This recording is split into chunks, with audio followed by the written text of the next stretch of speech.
Okay, everybody, welcome to the vlog. We're going to start out today with basically what I've gotten done so far this morning. I went into work, kids with me, we got the crabs done, we got the bettas fed and inventoried from the shipment that we just got in on Friday, so I had to relabel a couple of them, and inventory and got all that done, and then I had to do health checks on everybody, so I'm going to run around like a crazy person and do all these health checks and get a list ready for the guys when they come in after I leave.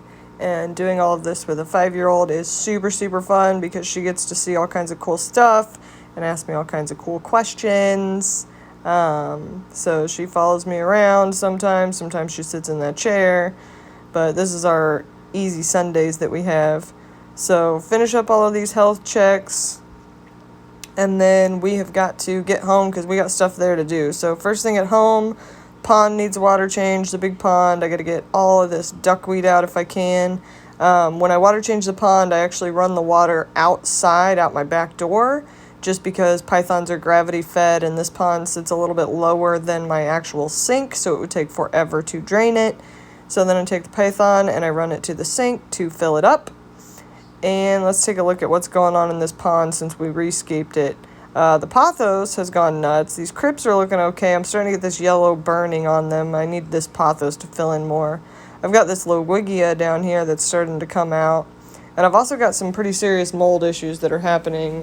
This pond's got to be completely redone, but that's HC back there. And peace lilies. The spider plants look good. They're like hanging over. How perfect would that be for archer fish? That's some pearlweed. All these crypts are bouncing back from when I had everything open for forever to film that time lapse for the red tiger lotus. But I am getting some serious mold issues going in here.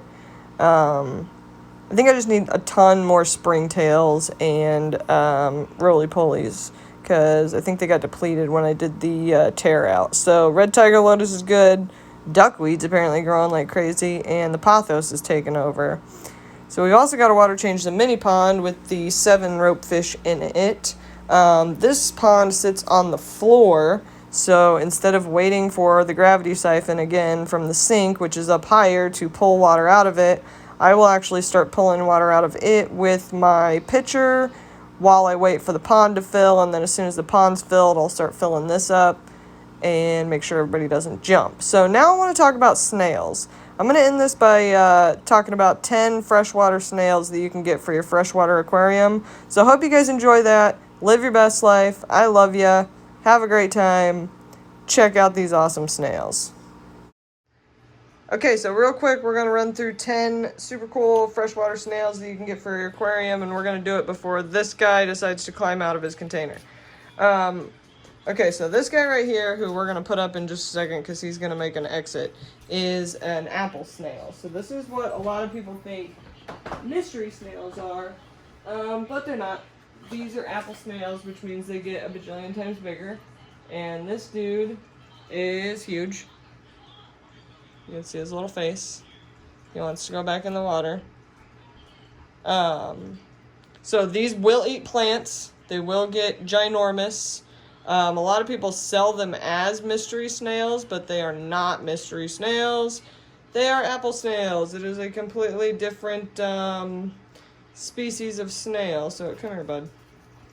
This dude is not having being in this container. So we're going to probably go put him up real quick before we talk about the other type of snails. So here's my amazing apple snail. He is huge, and he has a hold of my fingers. And he's making noises. Okay, so we're going to put him up real quick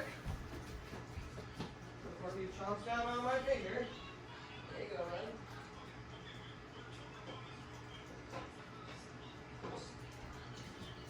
And then we will move on to the next type of snail that we have here, which is the one that a lot of times these apple snails get confused with, which is the mystery snail. So this is a mystery snail, and they come in all different kinds of colors. Kind of the same body shape as the apple snail, except for these only get about 2 inches. So you can get them in white, gold, all different kinds of colors. And they may or may not eat plants. Jury's still out. I think they eat plants, but they will breed in your aquarium. So, moving right along, we have the pagoda snail. This is a much more interesting snail, freshwater snail. So, the pagoda snail, you can keep it at 72 to 82 degrees and 6.8 to 7.5 pH. These are going to eat pretty much everything. They will munch on plants, like soft-bodied plants, things like that. They've got a really cool shell type. And they like to burrow in the sand. So kind of like a Malaysian trumpet snail, you're going to want to give this a sand substrate. So that is the pagoda snail. And moving along as quickly as possible to get these snails back in the water, we have the black devil spike snail. These things can get up to 3 inches in length. They will eat plants. They breed in brackish water though, so if you get one of these are not going to breed in your freshwater tank. So they won't become a pest snail, they'll just be really cool ornamental snail. Super awesome. I'll cover him up, keep him wet. Alright, now, similar style of shell, let's move on to an actual pest snail, or what people call a pest snail. This is a Malaysian trumpet snail, so these will live in almost anything. They say 60 to 80 degrees, but I'm telling you, you could literally put these outside, freeze them, bring them back in, and some of them would still be alive. They will breed like crazy. You will have a bajillion of them in no time flat if you have Malaysian trumpet snails. A lot of times you get them just because they're kind of everywhere. So you get them in substrate, you get them from somebody else's substrate, you get them from a bag of fish from somewhere. But they'll burrow down into your substrate and they will aerate it, which is actually really good for a planted aquarium. And a lot of times you won't even see them unless it's night and you just turned on your lights. And a lot of times at night they'll climb up the sides of the aquarium, which is what a lot of people do not like. So that is your Malaysian trumpet snail. And from one pest snail to the next, we have the bladder snail or the pond snail. Now these will pretty much live in all temps, all pHs. They have little ears on them. Well, not ears, but they're little, like, the top of their body looks like little Yoda ears. I think they're adorable. They will breed super fast, super fast, and you will end up with a ton of them all over your aquarium. I think they're adorable, not really a problem for me. However, some people would call that the pest snail. Those and the Malaysian trumpets. So that's another type of snail you can get. And let's move down here to this big guy so we can get him back in his water. This is the giant rabbit snail, sometimes also called the elephant snail, so giant yellow spotted Sulawesi snail.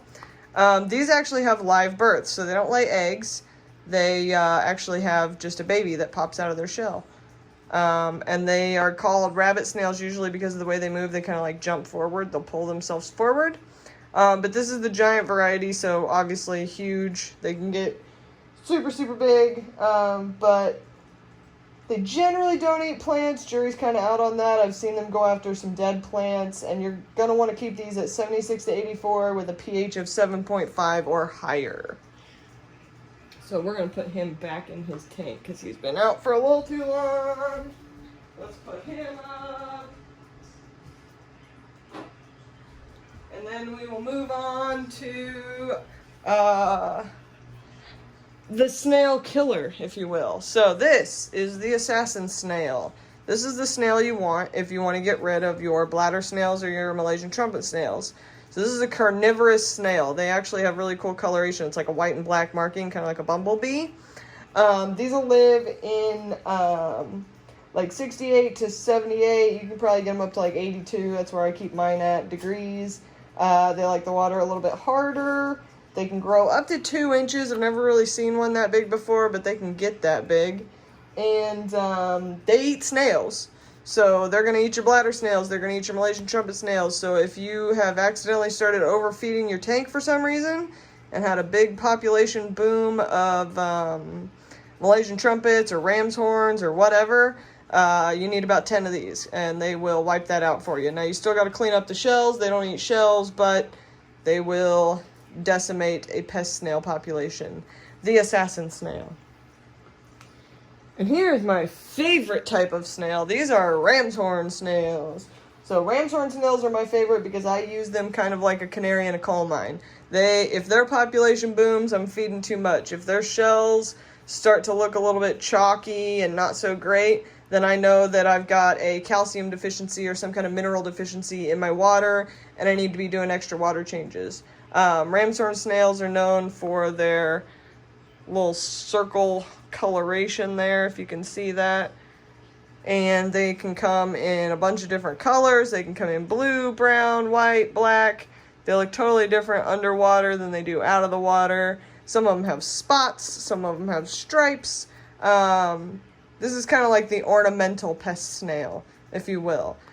They don't eat plants unless the plant is dying or has some kind of damage on it. They'll eat damaged plants, but they won't really eat plants. Now, some people will tell you they will eat plants, but I'm not one of those people. Okay, so last but not least, here's a really, really cool thing that you may not have seen before. This is called a limpet. So this is a marbled limpet. Both of these are marbled limpets, actually. And this is a snail that is just one-sided. So if you look, that's his foot, and that's his shell.